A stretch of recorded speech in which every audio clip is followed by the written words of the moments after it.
Welcome to another episode of 51 Insights, today with Max from IRON. Max, great to have you here. Yeah, thanks, Mark, for the invite. Very excited to chat. Max, you're the CEO and co-founder of IRON, one of the leading stablecoin companies. First question I want to ask you before we jump in is, why have stablecoins exploded in 2025? The short form is they're better money. If you think about what they can do and how like sort of the existing global money system works or doesn't work, it just showed there was a time for an upgrade. The easiest way to see it is if you try cross-border transfers as an individual or as a business, often even worse. It just takes forever for money to arrive. Via correspondent banks, money is taken hostage, takes forever. And stablecoins are very instant, programmable means of money settlement. And it's a fantastic new technology to build fintechs, wallets, and settlement flows on top. And they're just exploded due to that. And you're not a newbie to crypto. You've been CEO of Digital Börse Stuttgart previously. What motivated you to start IRON? So my journey was, as you said, like I started as in my crypto journey as a exchange CEO, like led one of Germany's largest crypto exchanges. Then moved over to the non-custodial side, built a wallet called Ultimate. It was a Solana wallet, which we built for a couple of years. Got acquired by Jupiter, which is one of Solana's largest exchanges, and I got very deep in terms of kind of DeFi and the opportunities of kind of a new emerging capital market on chain. But where I always got stuck with is sort of what's the glue to the traditional world? Like, how do we get people that are more regular, not on-chain natives into this ecosystem? And it typically always breaks at this fiat connectivity, like fiat money into on-chain money. And stablecoins came on the scene. At first, IRON started as a bank. We actually wanted to build a crypto native bank. There's not many around, and we already see this at IRON now. It's one of the toughest things, obviously, to like have high quality banking relationships. And we're about like 8 to 10 months in the process, and realized we're many years to banking license. Like it's very, very complex, high regulatory capital requirements. And I saw stablecoins as the much better rail to build what I wanted to build. And so we started IRON as a stablecoin payments API, and I can talk a bit more what it is. And got acquired recently by MoonPay a couple of months ago, and now are just really, really pushing hard on all sorts of use cases together. Yeah, that's great. Congratulations on that acquisition again, and we'll certainly dive deeper into that as well, and also, of course, into IRON. Before we dive deeper into IRON, I would like to frame the landscape a little bit. If you think about stablecoins today, what are the different areas that people need to think about, and where does IRON fit into that stablecoin landscape? Yes, so you have the issuers today, which is the two largest ones are obviously Circle and Tether, so USDC and USDT, and those two have different use cases. Circle is much more used for payments and for highly regulated use cases, whereas Tether is more a trading reserve like stablecoin for trading, and also use a bit more in emerging markets. So these are the big issuers of stablecoins. And then you have the infrastructure companies that kind of connect the traditional world, money in your bank account into those stablecoins.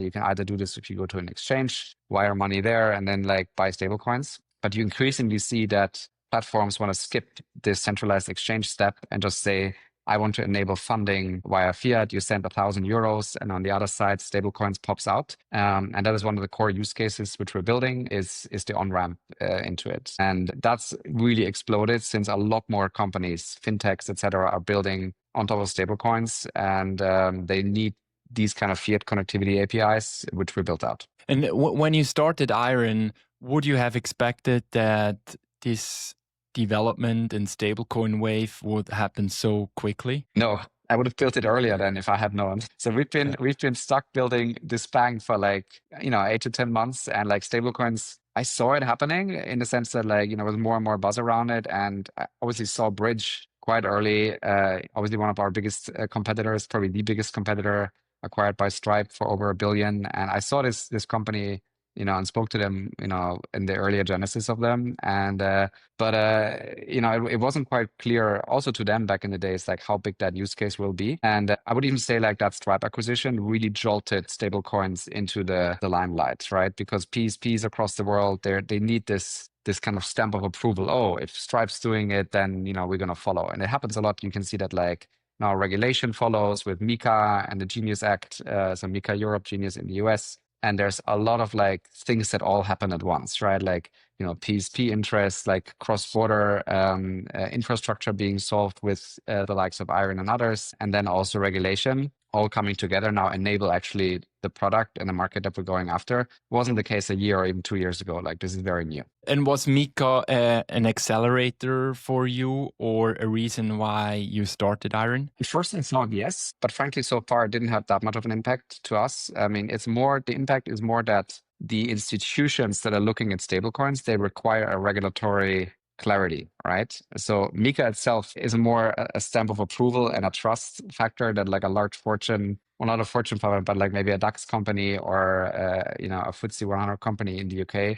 They look at it and say like, okay, we can now actually use stablecoins because there's regulatory clarity. That's one thing. And the other enabler that regulation brings is banking rails, right? So that's the reason we wanted to build the bank. Back in the days was lack of these rails. But now actually a lot more banks, including like a Deutsche Bank, SocGen, Standard Chartered, like, even big GSIBs like Citi and JP Morgan, they're all going for stablecoins now because they are allowed to hold them on their balance sheet. It's a regular approved form of money they can work with. That wasn't the case before. So that really helped. But MiCA is still early, right? Like there are still many pains with regards to VASP licenses, upgrading to like MiCA licenses. Right now we're sort of this transition period, but it's coming along. Yeah, and for the listeners who don't know this, MiCA is the regulatory framework that the European Union launched, I think, in 2024, that regulates stablecoins. And the counterpart in the US is now the Genius Act that got passed and approved, I think, last month. All right, so let's jump a little bit deeper into IRON itself. What is IRON and how does it work? Yeah. So I will explain it in a pretty simple use case. It's easier to see how people use it. A lot of people here to listen to this podcast will have a crypto wallet, right? The likes of whatever, Phantom, MetaMask, and other. And the way to typically top them up is to use credit cards or kind of other means, but like bank transfers are not really there yet. So what we, for example, do, that's just one of the use cases, is we equip wallets or end customers of wallets with bank accounts. So suddenly you can top up your crypto wallet the same way you would top up a Robinhood account or a Trade Republic account. You get a named account, like a virtual IBAN, like in your name, you wire 1,000 euros there, Zappa instant, and seconds later, stablecoins pop up in your wallet. You don't have to go to a centralized exchange anymore, Coinbase, etc., and send funds over to the wallet. So it becomes a direct funding source. So that's number one. And that requires, quite a lot of logic underneath. So we need to have multiple banking relationships in different countries. We need to have a KYC layer, which all of these wallets don't have. And then we need to have a swap engine on the back that basically turns incoming fiat into stablecoin that delivers to our wallet. So that's like a very clear use case for wallets. And we see wallets becoming more and more like bank accounts. Wallets are, obviously do trading, meme coins. We all know that.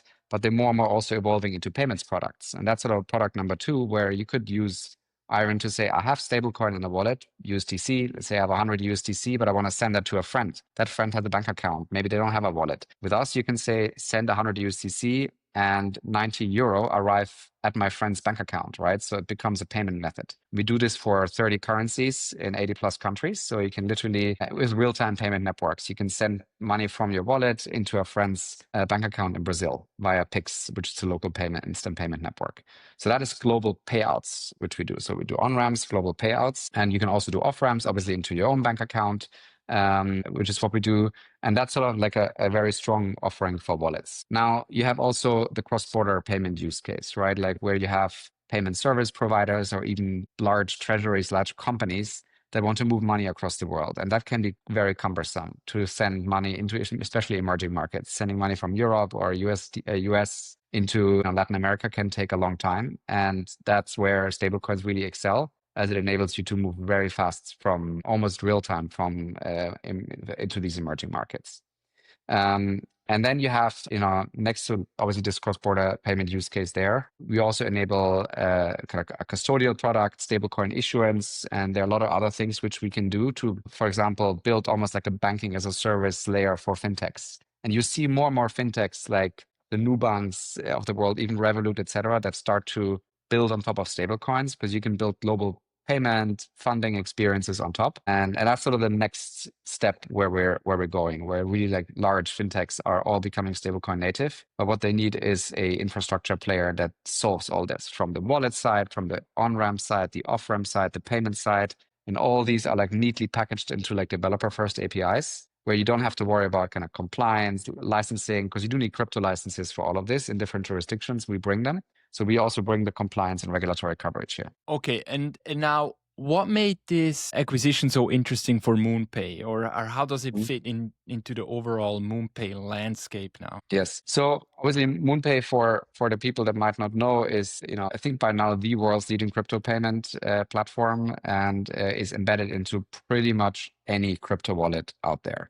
So if you top up a crypto wallet, you would likely use MoonPay for it, and they've built a fantastic stack, especially around like card payments, alternative payment methods like PayPal, Venmo, etc. Now, a lot of wallets actually want the bank account functionality that I mentioned before, like the bank account tied to the wallet. And this is, obviously a really nice match, right? Like MoonPay has all the embedded wallet embedded, and now we tack on virtual accounts. So we actually recently launched a product called virtual accounts. And, for example, Axel, one of our launch partners, which is a high yield stablecoin savings platform, they're using it to literally do instant on ramps, and it's already an existing MoonPay partner.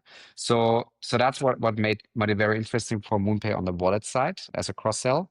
But also MoonPay is heavily going into infrastructure. And the CEO of MoonPay called the acquisition their Braintree moment. I don't know, for the people who know Braintree, PayPal acquired Braintree back in the days as an infrastructure acquisition. And IRON here is building a lot of the enterprise grade infrastructure to bring crypto finance rails to enterprises, and not just crypto enterprises, but also traditional payment providers, Fortune 500 companies, treasuries, techs. And that's really where we play. Whereas MoonPay itself, with the core ramp product, and obviously they have a big wallet as well, they're more on kind of the on-chain and crypto wallet side. Mm-hmm. So it's really a plethora of use cases, from retail crypto wallets that act as bank accounts and allow you to send money across the world much cheaper and faster, to enterprise infrastructure solutions that build on stable coins. Yes, exactly. And if you look at all those use cases, where do you see the most traction right now, and maybe where do you see the most potential? Yes, so the most interest, especially because of MoonPay, are obviously wallets that want this bank account functionality, where everyone, and most of these wallets copy others. And they're like, oh, now they launched it, so now we need it too, right? So there's a huge wave now of interest to say, we want this product. So that's a big demand pull from their side. In terms of pure volume and flow, it's cross-border money movement, where and I give a typical example where like a payment service provider, maybe collects money in Brazil, but needs to pay merchants out or owners in Europe, and they need to move that money across the world. And for them, real-timeness of money flows is super important, because money is otherwise stuck for days, and it becomes a competitive advantage to offer this. And these are large flows, right? Like that's not on-ramps, but it's actual money movement. And if you look at the market size here, we're speaking about trillions of volume that are done for like B2B payments worldwide. Whereas the on-ramp side is an emerging market, especially for kind of fintechs and business banks that are emerging on top of stablecoins. But the volumes here are obviously much lower versus the payment side. And if you have those conversations with enterprises or payment companies who need to pay cross-border, what do you usually hear? What is the feedback? How do you get into those conversations? And is that a no-brainer for them that stablecoins is a much better solution, or are there challenges as well? It's an interesting question. I mean, a lot of conversations are like, hey, can you educate us? How can we use stable coins, right? Like, and how is it better? And like, it's a lot of the things where they look at, the Stripes of the world, and Circle and others, where they're like the buzz, stable coins, cross border, instant, cheap, and a lot of PSPs are like, we don't want to miss the beat here. We want to understand this better. So it's a lot of education around what they can and cannot do, right? And then some PSPs are like, okay, they're already set up well with existing rails, and their stablecoins might not, bring the necessary advantage. Where stablecoins really excel is money movement into emerging markets, right? Also, obviously, crypto use cases, because kind of crypto and emerging markets tend to be on the higher risk side for banks. So it's a bit harder to move money into these either geographies or market segments. And that's where PSPs often have problems, right? And they look for either cheaper solutions or simply faster solutions. So an example can be that an Indian PSP that wants to move money to the US can cost like 6-7% and take a week, right?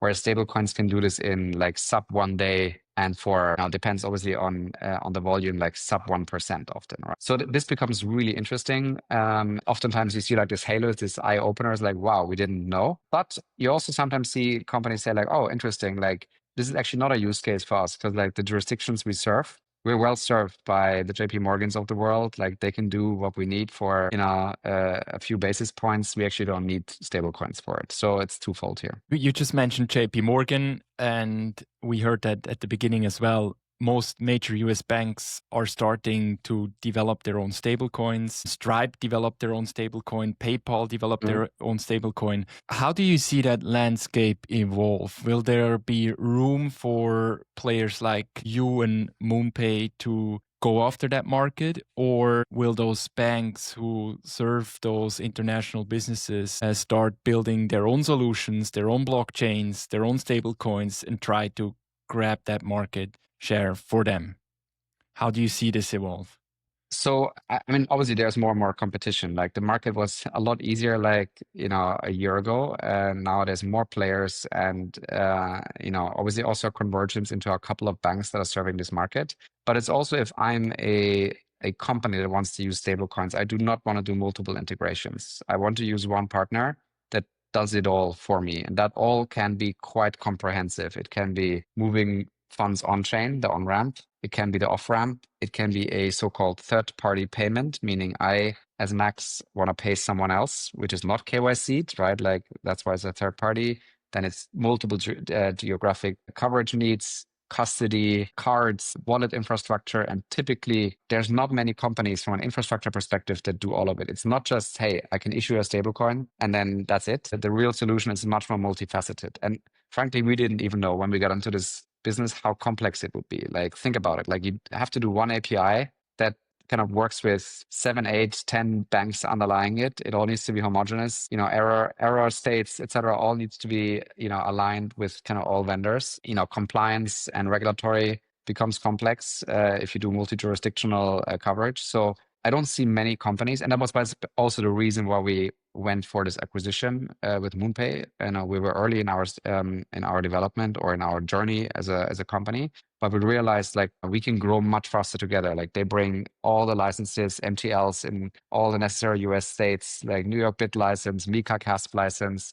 Not many companies that have that. So I'm less afraid of the traditional players entering the game. They tend to be also a bit slower, and also their coverage reach won't be as broad. All right, let's talk a little bit also about technology. And I don't know if this is at all relevant when you talk to clients or even when you build IRON, but most of today's stablecoins either run on Tron or Ethereum. How does that matter for your work at IRON and your work with clients? It doesn't, is the answer. Like, we're blockchain agnostic, but we're heavily favored the Solana ecosystem. It's kind of a multi-year love affair. We've built our ultimate wallet on Solana. We understand that ecosystem really well. And we see a lot of payments going on that ecosystem because their institutional team is very strong. They're pushing heavily into this market. The reason why Tron is strong is because USDT is very strong on Tron, especially in emerging markets. The influence of Justin's son. There's a lot of demand for this, and we don't dictate what our customers use. A lot of stablecoins approach me, hey, can you list us, right? I'm like, well, I can, but in essence, it's not hard for us to add stablecoins or add chains, but a customer tells me which ones they want, right? Often also liquidity matters a lot in this industry, right? Because liquidity, I have this, I show it, I think, in every podcast, every bit matters is the motto in payments, right? I should send these hats around. So we, like, if you use a illiquid stable coin or a high gas fee chain, a lot of stuff starts to, cost a lot of money, right? Like, and even if it costs me 2 or 3 basis points more to use a stable coin, another stable coin, or the market maker, they will say, no, use USDC or use USDT because you can be very, very efficient. And stable coins today often are transfer assets, right? Like where on the other side, where I send it to, they're off ramping them. And on the incoming side, they're on-ramping them and they're just used as a transfer asset. So what you want with that transfer asset to happen is super liquid and ubiquitous acceptance. And there's not many stablecoins that do that. And on the chain side, it's pretty similar. That's why there's a convergence towards a few. And do you think there's an actual operational difference for an enterprise user who builds on Ethereum or Solana or Tron? I mean, right now, blockchain infrastructure actually is quite advanced, quite good. Bridging infrastructure and messaging, cross-chain messaging infrastructure is very good. So most of this complexity has been abstracted away over the last couple of years. If there's one thing in crypto that's no shortage of, it's infrastructure. As we all know, there's been this long, always recurring thing on Twitter or X. We need apps, like with too much infrastructure. Of course, the market rewarded it, like lots of VC funding, tokens for infrastructure companies went through the roof, right? And obviously layer 1 tokens as well. So there's a lot of good infrastructure out there to do what we want to do. So I would say to work for the end users, it's more of a choice what you want. And it's still often Ethereum, obviously, because it's kind of the OG when it comes to kind of building on chain. So that's obviously a lot of requests there. But we're seeing a lot of demand for kind of the L2s, the base, Solana, Polygon. But the developer experience, at least that's what our mission, or not mission, what our job is to make it as homogeneous and easy as possible. Yeah. All right. So if you talk today to a Fortune 500 company or a fintech leader and they're interested in building with stablecoins, what would you tell them? Where should they start? What advice would you give them? Of course, with IRON. So where they should start, of course, it's use case first. They have to really tell us what they need to get done, right? And then I can tell them whether stablecoins solve their use case. So on the fintech side, for example, like a lot of fintechs come to us and they want a more global start, right? Like, rather than building individual banking as a service rails in individual countries and support different currencies. With stablecoins, you get it out of the box, right? So it's just better BaaS rails. Fintechs need to understand that. And a lot of times they do because they're kind of emerging players, like typically young founders that like are already pretty crypto native. On the Fortune 500 side, it's more about like the efficiency gains with cross-border money movement. How do you plug it into treasury? You have to deal with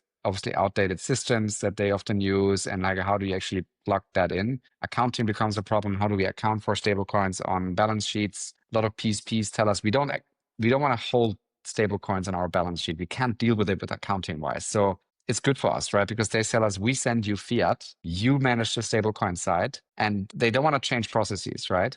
They want efficiency gains without process change, and it works, right? But I asked them first, like, what do you want? And then from there on, we can see whether our solution fits or whether they even have to use someone else. Okay. All right. So before we jump into a quick lightning round, last question, Max, let's look a little bit into the future. How do you see all of this developing in the next 2, 3, 4 years? And where do you see the biggest opportunities for you and also for businesses wanting to build with stablecoins? So I think it's the fintech world where we see a lot of demand and a lot of evolution happening, where pretty much every fintech in, call it 24 months, will be built on top of stablecoins or have stablecoin support, because you can't afford not to. Like, the market gets just too big for you not to be able to use those advantages. So that's going to be, a huge driver of where the market's going.